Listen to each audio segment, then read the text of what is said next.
पुराना गाना याद आ गया। ये क्या हुआ, कैसे हुआ, इसी के बारे में तो बात करने के लिए हम आए हैं यहाँ पर। क्रिक बज़ लाइव पे आपका स्वागत है। मैं हूं गौरव कपूर, मेरे साथ वीरेंद्र सहवाग और अजय जडेजा। भारत को पहले बल्लेबाजी करने के लिए भेजा यून मॉर्गन ने, पर अफसोस ज्यादा बल्लेबाजी कर नहीं पाई भारत। 124 रन ही केवल बना पाए 20 ओवर में, 7 विकेटें गिरी। जी हाँ, अहमदाबाद के स्टेडियम में खूब बिकी टिकटें और पावर प्ले में खूब गिरी विकेटें। आज की थी ये कहानी। पावर प्ले जो रहा सबसे खराब पावर प्ले, भारत का 23 रन सिर्फ मिले उन पहले 6 ओवरों में, और उसके बाद रिकवरी करना बहुत मुश्किल हो जाता है। और बहुत ही बढ़िया गेंदबाजी रही। अजय भाई, आज जो गेंदबाजी करी है इंग्लैंड ने, बहुत खुश होंगे कप्तान यून मॉर्गन। सॉरी, मुझे सुनाई नहीं दिया। तो चलिए फिर मैं फिर आपको सुनाई दिया सवाल। चढ़ाओ नहीं, देखिए, कोई दोहराया नहीं है इसमें कि इंग्लैंड के गेंदबाजों ने बहुत ही तगड़ी गेंदबाजी की। मतलब दो गेंदबाज, स्पेशली वुड और आर्चर, जो 150 की गति से गेंदबाजी करे, उनके खिलाफ कोई भी स्ट्रोक खेलना इतना आसान नहीं होता, क्योंकि जब इतनी तेज गेंद आती है तो आपके पास समय नहीं होता और आप सिर्फ रिएक्ट करने को देखते हैं। और उन्होंने जो लाइन और लेंथ पे गेंदें डाली वो बहुत ही बढ़िया थी।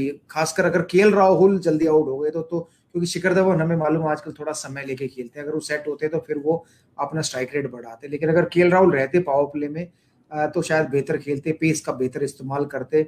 लेकिन उनका अनफॉर्चुनेट रहा कि वो इनसाइड एज पर आउट हो गए। लेकिन ये दो गेंदबाजों ने काफी इंप्रेस, हालांकि विराट कोहली का विकेट राशिद ने लिया, लेकिन इन दो गेंदबाजों ने टोन सेट किया कि 148, 152, 150 किलोमीटर प्रति घंटे की स्पीड से गेंदबाजी की, तो थोड़ा इंडियन बैट्समैन को बैकफुट पर ही रखा, उनको आगे आने ही नहीं दिया। और ये वैसे सही बात है अजय भाई, कि वो कहते हैं ना कि जब बहती गंगा में सब अपने हाथ धो लो, तो आज तो मतलब क्रिस जॉर्डन ने भी एक दो लगा दी 145 150 की। मतलब आज तो बहुत तगड़ी फायरिंग चल रही थी हर एंड से। बिल्कुल, सोच ही बिल्कुल अलग थी ना। नॉर्मली 2020 में आप देखते हैं कि सोच, जैसे पहले बात कर रहे थे कि एक होता है बैट्समैन, बॉलर, फील्डर, अच्छा प्लेयर है उसको खिलाते। इन्होंने सिर्फ गेंदबाज ऐसे खिलाएंगे, भाई है 2020, सबने मार खानी होती है। तो ये कहता है कि अगर अच्छा दिन हो तो आप पीछे ही पड़ जाओ। तो वो एक के बाद एक, जब शुरू, वीरू ने सही कहा कि जैसे आउट हो गए, केएल राहुल शुरू में हो गए, फिर 2-3 आउट हो गए, उसके बाद तो फिर वो शेर ही बन गए, उनके पास कुछ बचा नहीं। किसी गेम में पूरे 20 ओवर में एक आध ओवर ऐसा आया कि दो बैट्समैन 5-7 ओवर खेले हुए हैं और एक बॉलर ऐसा लगा है कि आप सोच रहे हैं कि इसको लूटे या ना लूटे। बाकी 20 ओवर में ये कहीं ऐसा नहीं लगा कि 2020 ओवर का मैच है, क्योंकि सोच जो है ना, जो रूट की जो थी और इयन मॉर्गन की, उसमें ये फर्क आ गया है कि जो बॉलर बॉल लेके आपकी तरफ चल रहा है वो बचने को नहीं देख रहा था, वो सिर्फ आपको आउट करने को देख रहा था। और क्यों हुआ, आज कहा ना आपने, कैसे हुआ, कब हुआ और क्यों हुआ। तो क्यों, तो मुझे लगता है कि सिर्फ इसलिए हुआ कि आपकी सोच ना खेलने से पहले ही आपने बना ली थी, आज आप कैसे खेलेंगे। और जब तक आंख खुली, घटना घटी। जी हाँ। नहीं, एक और खास बात रही इंग्लैंड की गेंदबाजी की कि आपने देखा वो उनके पूरे बॉलिंग, अगर वो पिच मैप दिखाते तो उसमें ज्यादातर गेंदें बैक ऑफ लेंथ और शॉर्ट पिच थी। और वो इसलिए भी थी क्योंकि ग्राउंड साइड से बड़ा है, सामने से थोड़ा छोटा है। तो उन्होंने आज इंडियन बैट्समैन को आज आगे आने ही नहीं दिया कि आप सामने से अपने शॉट्स खेल सके।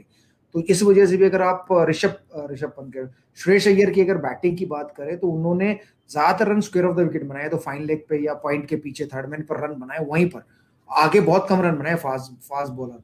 बिल्कुल, एक तो फ्लैट 6 मारा था उन्होंने, कट मार के बिल्कुल पॉइंट के ऊपर से। पर एक इंग्लैंड की बॉलिंग, श्रेयस अय्यर की बात जरूर करेंगे क्योंकि आधे से ज्यादा रन उन्होंने खुद अकेले ही बनाए हैं। पर अगर इंग्लैंड की बॉलिंग की बात करें, एक और बात जो आती है वीरू, की वैरायटी इतनी इनकी अटैक में, हमने ये बात करी थी पहले, मैच के पहले भी बात करी थी। और अब देखें, जैसे यून मॉर्गन इतने मतलब शागिर्द कप्तान हो गए हैं, चेंजेस करते रहते हैं, आप समझ ही नहीं पाते, कहीं पे भी हल्का नहीं होता। बिल्कुल, मतलब उनके पास वैरायटी है और उनके पास हर तरह के गेंदबाज है। ऐसा नहीं है मतलब 140-50 के ऊपर डालने वाला, उनके पास 3 गेंदबाज थे। फिर बेन स्टोक्स आए, वो 135 के करीब डालते थे। सैम करन आए, वो 130-32 पे डालते थे। फिर उनके पास लेग स्पिनर। तो उनके पास आज के बॉलिंग में पूरी वैरायटी थी। एक बार भी इंडियन बैट्समैन को उनको ऐसा लगने नहीं दिया कि वो ये गेंदबाज आएगा आप इसके अगेंस्ट रन बना सकते। देखिए, 2 ओवर है सिर्फ 15 और 17 जो डबल फिगर्स में गए हैं, बाकी सब सिंगल फिगर में। नहीं, लास्ट ओवर भी गया 10 रन का। पर यही देखिए ना कि मतलब मौका कहीं पे मिला ही नहीं, कहीं पे यून मॉर्गन ने एक्सेलरेटर से अपना पैर हटाया ही नहीं। कप्तानी की एक अच्छी बात रही इयन मॉर्गन की कि जब तक ऋषभ पंत रहे तब तक उन्होंने लेग स्पिनर को गेंदबाजी नहीं कराई ज्यादा। अगर आप देखें तो जब वो आउट हुए तो उनके बाद राइट हैंडर आए तो उन्होंने उनके और उस समय यूज किया। तो ये एक अच्छे कप्तान की भी निशानी होती है कि कौन सा बल्लेबाज बैटिंग कर रहा है, मेरे कौन कौन से गेंदबाज उसके अगेंस्ट गेंदबाजी कर सकते हैं ताकि वो आराम से ओवर निकाल सके। तो शायद ये समझदारी की इंग्लैंड के कप्तान मॉर्गन। और अजय भाई एक मतलब ऋषभ पंत जो है, जैसे कि आप उसको बैटिंग करते हुए देखें, आपने कहा था बच्चे भी आ जाते हैं, सब आ जाते हैं, पूरा टब्बर इकट्ठा हो जाता है उनको देखने के लिए। आज भी रोलर कोस्टर टाइप था, पर एक जो शॉट उन्होंने छक्का मारा है वो आर्चर को यार क्या है ये बंदा यार, टू गुड सर।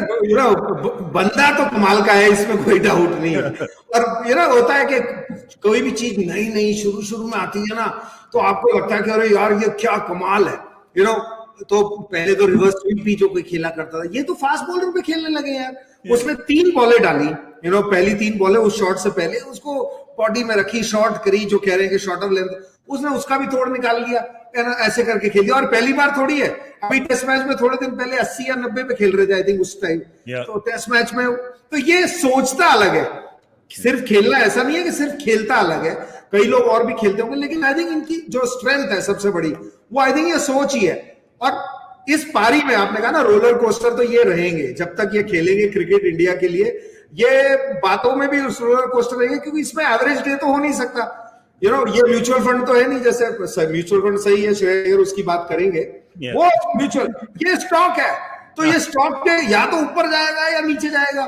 तो ये इसकी सोच का ही कमाल है, क्योंकि भाई ये खेलते हुए आउट होने के बाद आउट भी तो हो सकते हैं, कोई ऐसा थोड़ी है कि ये शॉट खेलते हुए नहीं होंगे। लेकिन इस पारी की रोलर कोस्टर देख के मुझे थोड़ी सैडनेस है, क्योंकि ऋषभ पंत अब कैसे खेलते हैं सबको पता है, कोई फर्क नहीं है। शुरुआत पारी की अलग है, उसके बाद जब आउट हो गए और चौथे बैट्समैन आए ना, उसके बाद एक अलग पारी खेलने को देखने मिली। वो डिसअपॉइंट किया मुझे ऋषभ पंत से, क्योंकि अगर आप बैक करते हो, मैच विनर को बैक कर रहे हो कि भाई आपका जिस दिन अच्छा दिन होगा ना, बाकी सारे आउट हो जाएंगे तो भी आप मैच निकाल के ले जाएंगे। अगर आप भी ऐसे करने लगोगे तो फिर आप बाकियों के साथ आ जाओगे, फिर कंसिस्टेंसी में लड़ाई करना शुरू करनी पड़ेगी। नहीं, एब्सोल्युटली राइट एक्चुअली। और मैं वीरू से पूछना चाहूंगा, वीरू ये क्योंकि आज ऋषभ पंत को नंबर 4 पे भेजा उन्होंने, श्रेयस के आगे भेजा, पर अब 3 विकेटें भी गिर गई हैं वहां पे, ठीक है, 3 विकेटें भी गिर गई हैं पावर प्ले में, थोड़ा दबाव उन पे भी आता है। तो उस वक्त ये सोच जो आप कह रहे, मतलब जो सोच ऋषभ की थी वो जायज है, या आप भी कह रहे हैं कि वो नहीं करनी चाहिए जैसे अजय भाई कह रहे हैं? नहीं, देखिए उनको भेजा इसलिए क्योंकि उस समय लेग स्पिनर गेंदबाजी कर रहा था विराट कोहली जब आउट हुए, तो विराट कोहली के आउट होने के बाद उन्होंने लेफ्टी को इसलिए भेजा था कि शायद विद द स्पिन उनको लपेट लेंगे, कैश कर लेंगे और पावर प्ले बेहतर हो जाएगा। तो मुझे ऐसा लगा, बट मैं हमेशा ही कहता हूँ कि उनकी शॉट सिलेक्शन बेहतर रहनी चाहिए। अगर ऋषभ पंत की शॉट सिलेक्शन बेहतर रहती है तो उनको चौका या छक्का मारने की सोचनी नहीं पड़ती, कि वो कुछ भी शॉट मारेंगे तो उनके बल्ले से लग के चौका छक्का होता है। बट सिर्फ ये कि वो सही बॉल को पिक करे मारने के लिए, वो ही एक इम्पोर्टेंट है उनके माइंडसेट में। जब वो ऐसा करेंगे तब उनकी जो सक्सेस रेट है वो काफी बढ़ जाएगी रन बनाने की, जो क्योंकि सबको मालूम है टैलेंट की कमी नहीं है ऋषभ पंत में। सिर्फ एक ही चीज है कि भाई आप क्या करते हो, कभी कभी हर बॉल पे मारने की कोशिश करते हो जहां पर आप गलती करते हो और आउट हो जाते हो। तो इसलिए सही बॉल को पिक करना बहुत जरूरी है। टेस्ट क्रिकेट में वो क्या करते हैं कि उनके पास समय होता है, वो सोचते हैं अच्छा मैंने ये 4 बॉलें रोक लिया, 5वीं आएगी तो मैं मार दूंगा। लेकिन T20 में ऐसा नहीं होता, क्योंकि T20 में गेंदबाज आपको एक भी बॉल नहीं डालता कि आप जिसपे अटैक कर सको, तो आपको शॉट बनाने पड़ते हैं। इसलिए सही गेंद का निर्णय करना बहुत जरूरी है कि ये गेंद है, मैं इसको मिड विकेट के ऊपर मार सकता हूँ या कवर्स के ऊपर या पॉइंट पे। अगर वो उनका बेहतर होता चला जाएगा तो उनकी परफॉर्मेंस ऑलरेडी बढ़िया होती है। जिस तरीके से हार्दिक पांड्या की थिंकिंग बिल्कुल क्लियर है, अगर ये मेरे एरिया में गिरी तो मैंने मारनी है और बाकी मैंने स्ट्राइक रोटेट करके दूसरे एंड पे चले जाना। और आज ये जो सोच है वो श्रेयस अय्यर से देखिए अजय भाई, आज जो बल्लेबाजी करी है उन्होंने, एक थोड़ा सा लगा भी होगा उनको कि देखिए मेरा नाम काफी आ रहा है चर्चा में, क्योंकि वो सूर्य कुमार यादव आ गए हैं, ईशान किशन आ गए हैं, तेवातिया हैं, सब तो मतलब अगर गिरेगा, अगर कुल्हाड़ी गिरेगी तो सबसे पहले इन्हीं के गर्दन पे गिरेगी, ठीक है। काफी चर्चा हो रही थी इस बात पे, पर आज उस दबाव से निकल के जो उन्होंने अकेले श्रवण कुमार बन गए आज ये। बिल्कुल, आज एक अकेला ही खड़ा था और अपने अंदाज से खेल रहे थे। शुरू में तो ऐसा लगा क्योंकि इंग्लैंड तैयारी, शॉर्ट लेग भी था ये 2020 के मैच में, लेकिन उसको भी उन्होंने, जैसे वीरू ने थोड़ी देर पहले कहा कि उन्होंने जैसे रन बनाए ना आज, वो गति को यूज बेहतर किया। पहले 2-3 चौके ऑन साइड पे फ्लिक, फिर थर्ड मैन पे, फिर थर्ड मैन के ऊपर से छक्का, तो कंडीशंस बहुत अच्छा खेले आज। आई थिंक प्रॉब्ली सबसे बढ़िया पारी देखी है मैंने उनकी, एक क्वालिटी अटैक के विरुद्ध। एक वेस्ट इंडीज में हमने 2-3 पारियां देखी थी, वहां पे हो सकता है कि चलो वो गेंदबाज ऐसे थे कि वो रन रोकने को देख रहे हैं और आपने अटैक किया। आज जो गेंदबाजी हो रही थी वहां पे आपका अटैक का चांस नहीं था, आप तो आपकी टीम नीचे दबी हुई थी। इस टाइम जो पारी खेली है उन्होंने टेम्परेमेंट दिखाया, क्योंकि जो आप वो कुल्हाड़ी की बात कर रहे हो वो लटक रही है तलवार, जो वो उनको भी नजर आ रहा होगा ना, शिखर धवन को आ रहा होगा, केएल राहुल को और श्रेयस अय्यर को। तो अब 3 गोलियां थी तो उसमें से 1 गोली तो इन्होंने बचा ली अपनी तरफ से। सो टेम्परेमेंट मैं मानता हूं आज उन्होंने बहुत कमाल का दिखाया। खेलने का अंदाज बिल्कुल जो पहले करते रहे, और जैसे ऐड में बोलते हैं ना म्यूचुअल फंड बिल्कुल सही है, ये वो है। पर आप जो कह रहे हैं ना गोली, अच्छी बात कही आपने गोली वाली, मैं कह रहा हूं दूसरी गोली भी बच गई। किसकी? शिखर धवन की। क्यों? क्योंकि गोली तो गब्बर मारता है, खाता थोड़ी ना है। तो भाई आज गोली तो आज ये तो बात रही कि अनफॉर्चुनेटली इंडिया के लिए जो बल्लेबाजी रही वो बिल्कुल हल्की रही, इसलिए इंग्लैंड के लिए जो टोटल भी लगाया उन्होंने, लक्ष्य जो लगाया है सामने बोर्ड पे, वो भी हल्का ही है। और इंडिया का प्लेइंग 11 अगर आप देखें, भारत की गेंदबाजी को देख लेते हैं एक बारी के। 3 स्पिनर हैं हमारे पास आज। अक्षर पटेल है, वॉशिंगटन सुंदर और युजवेंद्र चहल।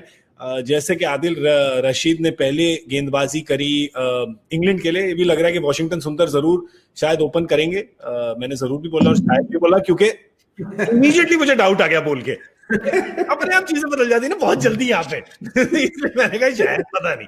और दूसरी तरफ शार्दुल ठाकुर भी हैं, और फिर साथ में अगर भुवनेश्वर कुमार, और काफी वापसी हो रही काफी देर बाद। पर एक जरूरी बात वीरू के, एक छठा विकल्प था, बेन स्टोक्स थे इंग्लैंड के पास, राइट? यहाँ पे कोई छठा विकल्प नहीं है, क्योंकि हार्दिक का हमें पता नहीं है कि डालेंगे बॉल या नहीं डालेंगे, क्या एक्शन ऑल्टर किया है। नेट से खबर आ रही थी, जो प्रेस में खबर आ रही थी, पर टॉप के जो 5 हैं उनमें से कोई बॉल नहीं डालता।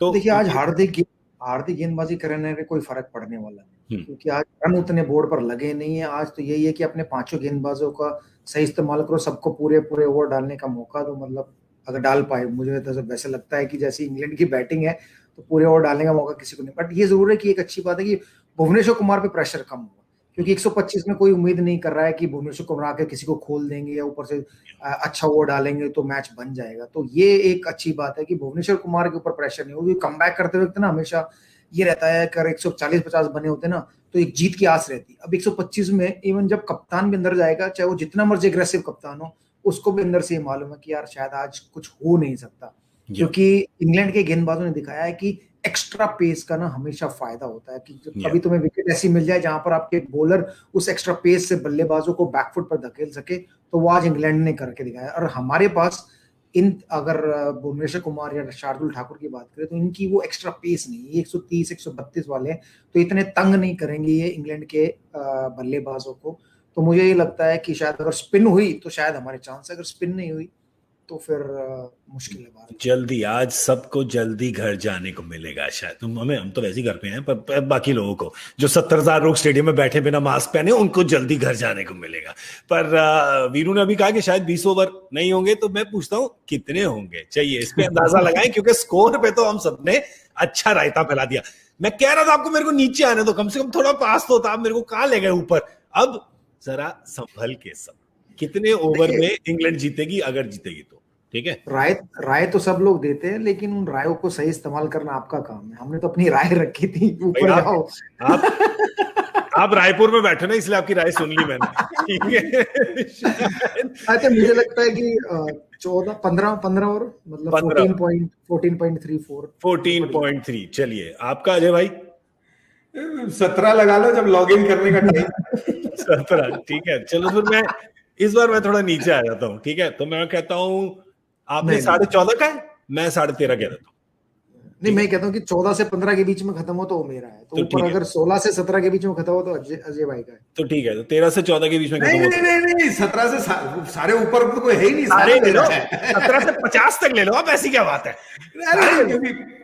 अरे क्यों यार, भूलना नहीं चाहिए ना, इंग्लैंड इसी ग्राउंड पे बड़े दिन से रो रही है और 120, 70, 80 पे तो ऑल आउट हो जाती थी, तो याद करेगी। इसलिए मैं उम्मीद कर रहा हूँ कि थोड़ा वक्त लगाएगी। बाकी आज इसी पे गेसेस करवा रहा हूँ कि इस बार अगर हम गलत हुए तो खुशी की बात है ना, है। तो इस बार अगर हम सारे तीनों गलत हो गए तो अच्छी बात है, मतलब इंडिया जीत जाएगी। गलत तो हम हर बार होते हैं, सही हो गए तो खुशी की बात होगी। चलिए, अब सही बात तो ये होगी कि हम यहाँ से निकल लें, क्योंकि हम मैच के बाद आएंगे एक बार फिर इस मैच के बारे में चर्चा करने के लिए। बहुत बहुत शुक्रिया अजय जडेजा और वीरेंद्र सहवाग का। मैं हूं गौरव कपूर, आपका बहुत शुक्रिया देखने के लिए। जल्दी मिलते हैं क्रिक बज़ लाइव पर।